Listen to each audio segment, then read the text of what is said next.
नमस्कार दोस्तों, NCERT audio books प्रस्तुत करते हैं कक्षा 6 की राजनीति विज्ञान की पाठ्य पुस्तक सामाजिक एवं राजनीतिक जीवन का 6वां अध्याय, गांव का प्रशासन। हमारे इस ऑडियो बुक की सफलता इस बात पर निर्भर करती है कि आप अपने आप को कल्पनाशील गतिविधियों और सवालों की मदद से सीखने और सीखने के दौरान अपने अनुभवों पर विचार करने का कितना अवसर देते हैं।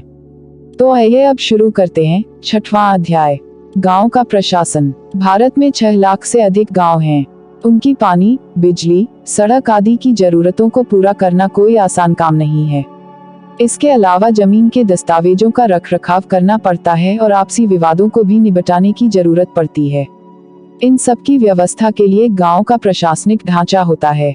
इस पाठ में हम 2 ग्रामीण प्रशासनिक अधिकारियों के काम के बारे में थोड़े विस्तार से पढ़ेंगे। गांव में झगड़ा। मोहन एक किसान है। उसके परिवार के पास थोड़ी सी खेतिहर जमीन है जिस पर वह कई सालों से खेती कर रहा है। उसके खेत से लगा हुआ ही रघु का खेत है। दोनों के खेत एक छोटी सी मेड़ से अलग होते हैं। एक सुबह मोहन ने देखा कि रघु ने मेड़ को थोड़ा आगे बढ़ा लिया था। ऐसा करके उसने मोहन की कुछ जमीन अपने खेत में मिला ली और अपने खेत का आकार बढ़ा लिया। मोहन को बहुत गुस्सा आया, मगर वह थोड़ा डरा हुआ भी था। रघु के परिवार के पास बहुत जमीन थी और इसके अलावा उसके ताऊ गांव के सरपंच थे। फिर भी मोहन ने हिम्मत जुटाई और रघु के घर पहुंच गया। दोनों के बीच कहासुनी हुई। रघु ने तो मानने से ही इनकार कर दिया कि उसने मेड़ को आगे बढ़ाया था। थोड़ी ही देर में झगड़ा शुरू हो गया। रघु ने अपने एक मजदूर को बुला लिया। दोनों मिलकर मोहन पर चिल्ला रहे थे। फिर उन्होंने मोहन को मारना शुरू कर दिया। हो हल्ला सुनकर पड़ोसी बाहर आ गए। उन्होंने देखा कि मोहन की पिटाई हो रही है। बीच बचाव करके उन्होंने मोहन को बचाया। मोहन को सिर पर और हाथ में बहुत चोट आई थी। एक पड़ोसी ने उसकी मरहम पट्टी की। मोहन के एक दोस्त ने, जो गांव के डाकघर में काम करता था, सुझाव दिया कि उन्हें स्थानीय पुलिस थाने जाकर रपट लिखवानी चाहिए, जबकि कुछ लोग इसके खिलाफ थे। उनको लग रहा था कि बहुत सारा पैसा बर्बाद हो जाएगा और नतीजा कुछ नहीं निकलेगा। कुछ लोगों ने कहा कि रघु के परिवार वाले तो पहले ही पुलिस थाने पहुंच चुके होंगे। काफी विचार विमर्श के बाद अंततः यह तय हुआ कि जिन पड़ोसियों की आंखों के सामने यह घटना हुई थी, मोहन उनको लेकर पुलिस थाने जाएगा। पुलिस थाने का क्षेत्र। थाने के रास्ते में एक पड़ोसी ने पूछा, क्यों न हम थोड़ा और पैसा खर्च करके शहर के बड़े थाने चलें। मोहन ने समझाया कि बात पैसे की नहीं है। हम इसी थाने में अपना मामला दर्ज करवा सकते हैं क्योंकि हमारा गांव इसी के कार्य क्षेत्र में आता है। हर पुलिस थाने का एक कार्य क्षेत्र होता है जो उसके नियंत्रण में रहता है। लोग उस क्षेत्र में हुई चोरी, दुर्घटना, मारपीट, झगड़े आदि की रपट उसी थाने में लिखवा सकते हैं। यह वहां के थानेदार की जिम्मेदारी होती है कि वह लोगों से घटना के बारे में पूछताछ करे, जांच पड़ताल करे और अपने क्षेत्र के अंदर के मामलों पर कार्रवाई करे। अगर आपके घर में चोरी हो जाती है तो आप किस थाने में जाकर अपनी शिकायत दर्ज करवाएंगी। मोहन और रघु के बीच में किस बात को लेकर विवाद हुआ था। मोहन को रघु से झगड़ा करने में डर क्यों लग रहा था। कुछ लोगों ने कहा कि मोहन को पुलिस थाने में मामला दर्ज करवाना चाहिए, जबकि कुछ ने ऐसा करने से मना किया। लोगों ने अपनी राय के लिए क्या तर्क दिए। पुलिस थाने में होने वाला काम। जब सब लोग पुलिस थाने पहुंचे तो मोहन थानेदार के पास गया और उसे पूरा मामला बताया। उसने यह भी बताया कि वह अपनी शिकायत लिखित रूप में देना चाहता है। थानेदार ने बड़ी बेरुखी से कहा कि उसके पास छोटी छोटी शिकायतों की जांच पड़ताल का समय नहीं है। मोहन ने अपने घाव भी दिखाए, लेकिन थानेदार पर कोई असर नहीं हुआ। मोहन हैरान था कि उसकी शिकायत आखिर दर्ज क्यों नहीं की जा रही थी। मोहन बाहर गया और अपने पड़ोसियों को बुलाकर अंदर ले आया। पड़ोसियों ने थानेदार को समझाया कि मोहन को उनकी आंखों के सामने पीटा गया है। अगर वे उसे न बचाते तो उसे बहुत ही गंभीर चोटें आती। उन्होंने मामला दर्ज करने पर जोर दिया। अंततः थानेदार राजी हो गया। उसने मोहन को अपनी शिकायत लिखकर देने को कहा। थानेदार ने वायदा किया कि अगले दिन एक हवलदार घटना की जांच पड़ताल के लिए उनके यहाँ पहुंचेगा। पुलिस थाने में जो भी हुआ उसे एक नाटक के रूप में दिखाए। फिर यह बताए कि मोहन थानेदार या पड़ोसियों की भूमिका निभाते हुए आपको कैसा लगा। क्या थानेदार इस स्थिति को किसी अन्य तरीके से संभाल सकता था। राजस्व विभाग का काम। आपने पढ़ा कि मोहन और रघु में खेत की मेड़ को लेकर जबरदस्त लड़ाई हुई। क्या ऐसा कोई तरीका नहीं था जिससे वह अपना मामला शांतिपूर्वक सुलझा लेते। क्या कोई ऐसे अभिलेख यानी रिकॉर्ड होते हैं जिनसे यह पता चल जाए कि गांव में किसके पास कौन सी जमीन है? चलिए पता करते हैं कि यह कैसे किया जाता है। जमीन को नापना और उसका रिकॉर्ड रखना पटवारी का मुख्य काम होता है। अलग अलग राज्यों में इसको अलग अलग नाम से जाना जाता है, कहीं पटवारी, कहीं लेखपाल, कहीं कर्मचारी, कहीं ग्रामीण अधिकारी तो कहीं कानूनगो कहते हैं। हम यहाँ जमीन का लेखा जोखा रखने वाले कर्मचारी के लिए पटवारी शब्द का इस्तेमाल कर रहे हैं। प्रत्येक पटवारी कुछ गांवों के लिए जिम्मेदार होता है।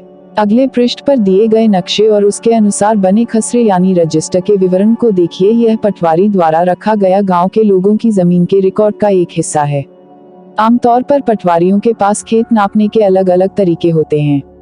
कई जगहों पर वह एक लंबी लोहे की जंजीर का इस्तेमाल करते हैं। इसे जरीब कहते हैं। ऊपर दी गई कहानी में पटवारी मोहन और रघु के खेतों को नापकर यह देख सकता था कि वह गांव के नक्शे से मेल खाता है कि नहीं। अगर वह नक्शे से मेल नहीं खाता तो उसको पता चल जाता कि मेड़ खिसका कर खेत की सीमा बदली गई है। पटवारी किसानों से भूमि कर भी इकट्ठा करता है और सरकार को अपने क्षेत्र में उगने वाली फसलों के बारे में जानकारी देता है। यह काम वह अपने रिकॉर्डों के आधार पर करता है, इसीलिए जरूरी है कि वह उनको समय समय पर दुरुस्त करता रहे।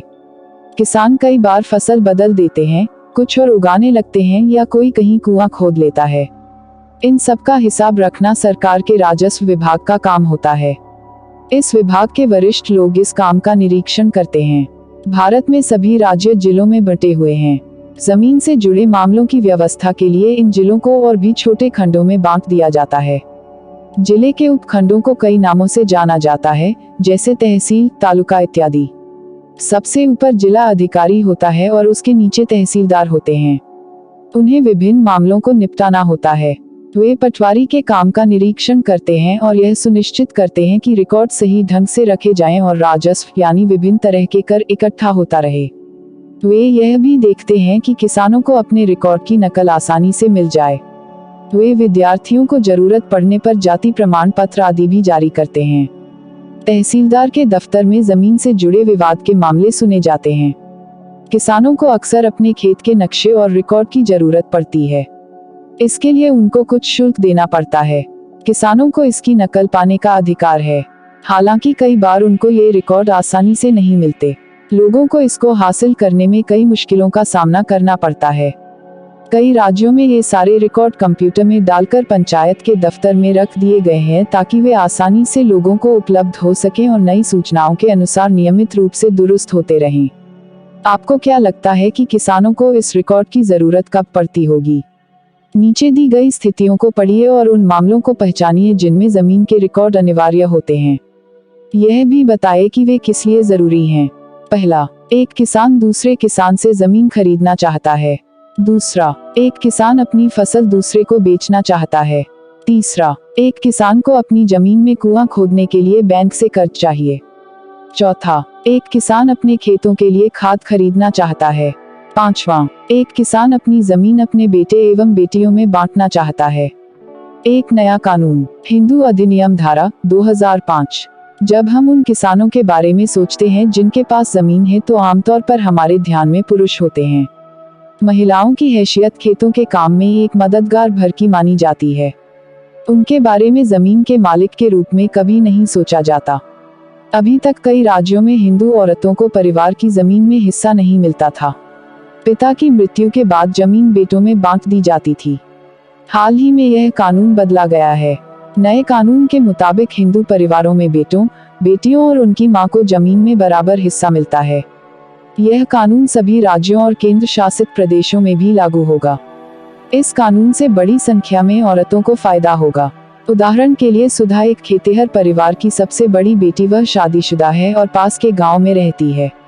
अपने पिता की मृत्यु के बाद सुधा अक्सर खेती के काम में मां का हाथ बटाने आती है। उसकी मां ने पटवारी से कहा कि जमीन पर अब बेटे के साथ साथ उसका और दोनों बेटियों का नाम भी रिकॉर्ड में आ जाए। सुधा की मां बड़े आत्मविश्वास के साथ छोटे बेटे और बेटी की मदद से खेती का काम संभालती है। सुधा भी इसी निश्चिंतता में जी रही है कि जरूरत पड़ने पर वह अपने हिस्से की जमीन से काम चला सकती है। एक बिटिया की चाह, विरासत में मिला यह घर। पापा को अपने पिता से, यही घर मिलेगा। मेरे भैया को मेरे पिता से, पर मैं और मेरी माँ हमारा क्या, बता दिया गया है मुझे। पिता के घर में हिस्से की बात औरतें नहीं किया करती, लेकिन मुझे चाहिए एक घर अपना, बिल्कुल मेरा अपना। नहीं चाहिए दहेज में रेशम और सोना। स्रोत reflections on my family, Anjali Monteiro, TISS, Mumbai. अन्य सार्वजनिक सेवाएं, एक सर्वेक्षण।